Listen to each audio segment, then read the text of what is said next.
இப்போ நம்ம வந்து சனி பகவான் கோயில் போகிறோம், பாத சனீஸ்வரர். இந்த கோயிலோட பலம் என்னென்னா, நமக்கு சனி வந்து ஒவ்வொரு தடவையும் மாறி மாறி வரும். ஒரு ஜாதக ரீதிப்படி ஒவ்வொரு தடவையும் மாறி மாறி வரும்.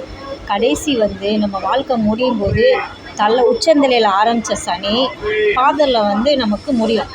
அப்போ அந்த பாத சனி நம்மளை விட்டு விலகும். அதுக்கடுத்து நம்மக்கிட்ட சனி வராது. பாத சனி வந்து நம்ம வாழ்க்கையில் ஒரு தடவையாவது சனி பகவான் கோயிலுக்கு போகணும். அந்த பாத சனீஸ்வரர் கோயில் எங்கே இருக்குன்னா, திருத்தணியிலேருந்து சோளிங்கர் ரோட்டில் பாத சனீஸ்வரர் ஆலயம் இருக்குது. அந்த ஆலயத்துக்கு உங்கள் வாழ்க்கையில் ஒரு தடவையாவது நீங்கள் வந்தீங்கன்னா உங்கள் கஷ்டத்தை தீர்த்து வைப்பார். அதுக்கப்புறம் உங்கள் வாழ்க்கையில் பெரிய மாற்றம் தான் இருக்கும். ஸோ நீங்கள் வந்து பாருங்கள். நன்றி. இப்போது நம்ம வந்து சன்னதி உள்ளே வந்துட்டோம். சன்னதிக்குள்ளே பார்த்திங்கன்னா சிவன்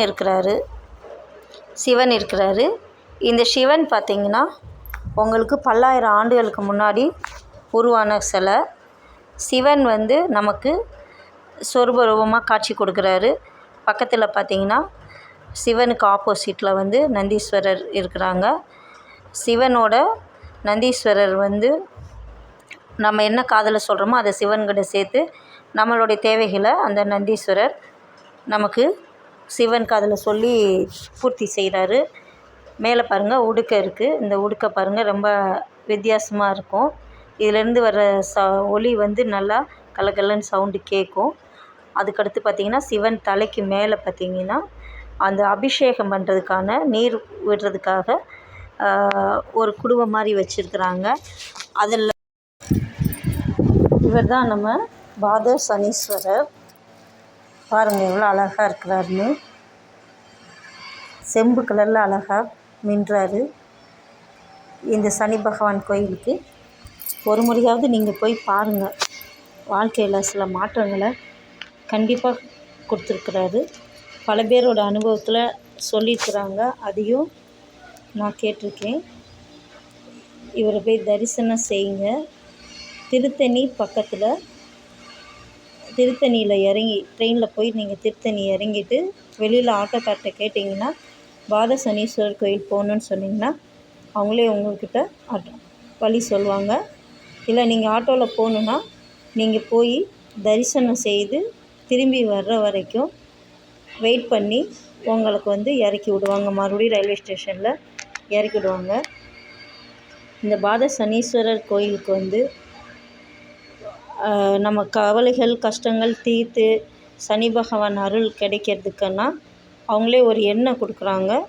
அந்த எண்ணெயை வாங்கி அந்த சனீஸ்வரருக்கு தேய்க்கணும். அவர் தலையில் நம்மளே அபிஷேகம் பண்ணலாம். பண்ணி முடிச்சுட்டு அது பக்கத்தில் நீங்கள் திரும்பி பார்த்தீங்கன்னா அதுக்கப்புறம் இந்த நம்மளோட கஷ்டங்கள் தீர்ந்து அடுத்து வந்து பார்த்திங்கன்னா உங்களுக்கு சனி பகவான் வந்து மங்கள சனீஸ்வரர் அப்படின்னு சொல்லி அருள் புரிகிறாரு. அவர் தான் இந்த மங்கள சனீஸ்வரர் பகவான்.